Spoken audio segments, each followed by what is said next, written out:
I want to share with you 7 things that I now know at the age of 50.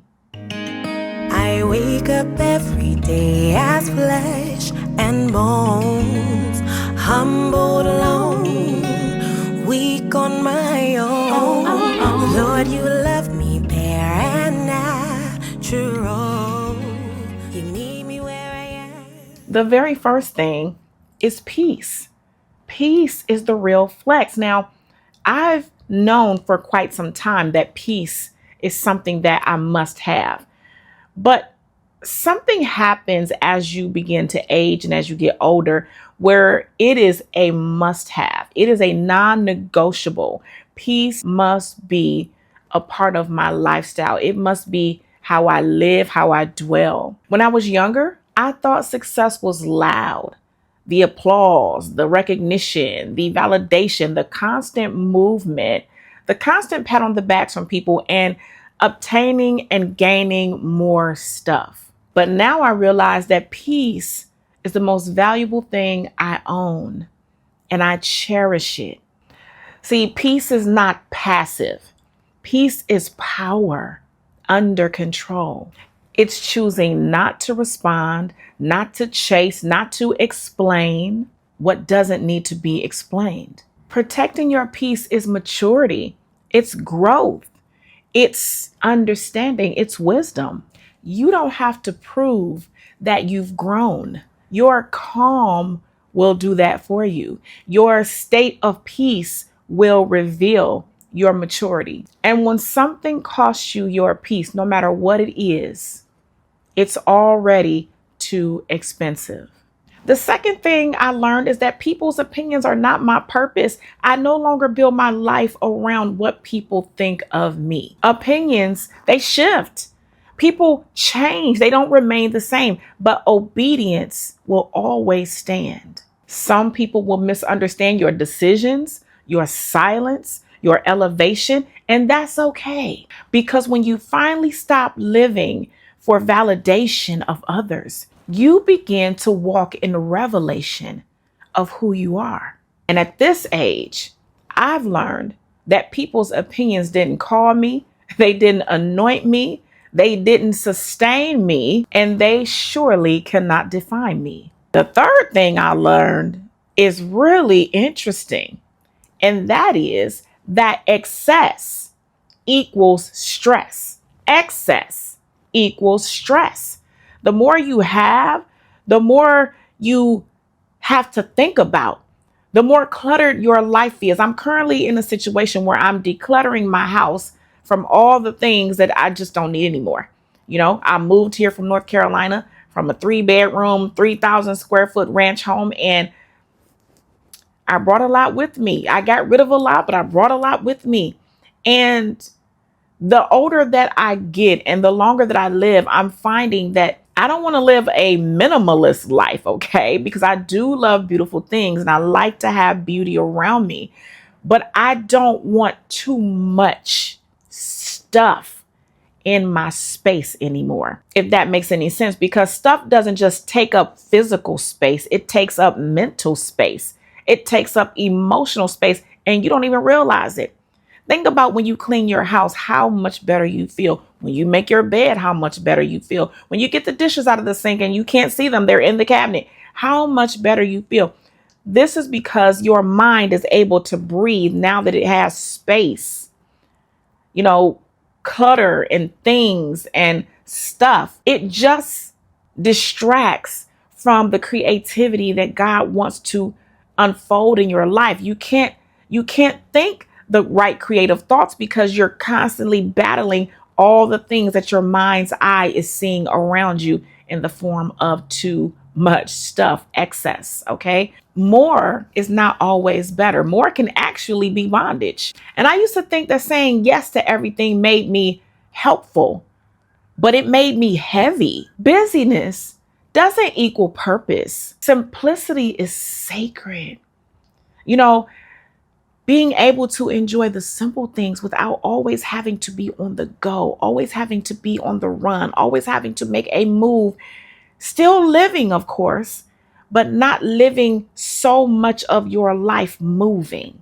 If something drains your spirit, steals your focus, or distracts you from what really matters, it's not worth keeping. Get rid of it. And let me add this: sweeping things under the rug will also lead to disaster. Whatever you ignore will eventually grow roots. The sooner you face it, the sooner you're free. Number 4, disobedience. Oh my goodness. It leads to depression. It leads to burnout, anxiety, being overwhelmed. Every time I ran from what God told me to do, I found myself weary, frustrated, drained, empty, because you can't walk in peace when you're out of alignment. There's a heaviness that follows disobedience. It may not show up overnight, but it will show up eventually in your joy, your creativity, your energy. But the moment that you surrender, the weight lifts off of you. Obedience, it will cost you comfort, but it will reward you with peace each and every time. Woo, and the 5th thing I learned: healing, real healing, requires honesty. It requires you to be fully transparent about you to you. You can't heal from what you refuse to feel. You can't heal from what you refuse to acknowledge, even if that means you have been the cause of someone else's pain. And pretending you're okay only prolongs your pain. I've learned that healing is holy.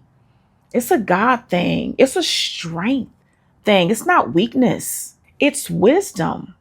God can't bless who you pretend to be. He can only heal who you truly are. And if we're being real, many of us have spent years sweeping pain under the rug, calling it moving on. But unresolved pain will always revisit you until you face it, feel it, and let God fix it. Another valuable lesson that I learned, and I think I learned this one way before 50, but it hits even harder at this age, because it's one of those things that you go, oh my goodness, I'm so glad I got that person out of my life when I did. One of the hardest lessons is learning to let go. Everyone who started with you is not assigned to finish with you. Elevation always exposes what cannot stay. That's God's protection. That's God keeping you. That is God protecting you and guarding the thing that he placed inside of you, guarding the gift that he placed inside of you, your call, your path, your anointing. That is God's way of keeping that safe. And at this age, doing things that crush your soul is no longer optional. I'm sorry. It's just not. It's either a yay or a nay. If it kills your peace, steals your joy, silences your voice, let it go. It's time to release it. Whether it's a job, a friendship, or even a version of yourself that no longer fits who you are, who you truly are. The version of yourself that no longer fits where God is taking you. It no longer fits what God is doing in your life. Let it go. And number 7, woo, God's timing is never late. It's always perfectly on time each and every time, no matter what. No matter what. And at this age, you learn that it makes it much easier to just trust God. We should have been trusting him all along, right? But when you get to a certain point in life and you realize how many times God came through in the final hour, how many times he came through in a pinch, then you understand that he knows what he's doing.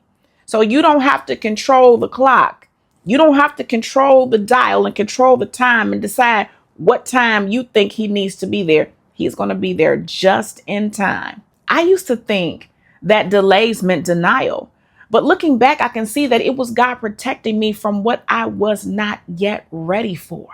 Every wait was working something in the background for my good.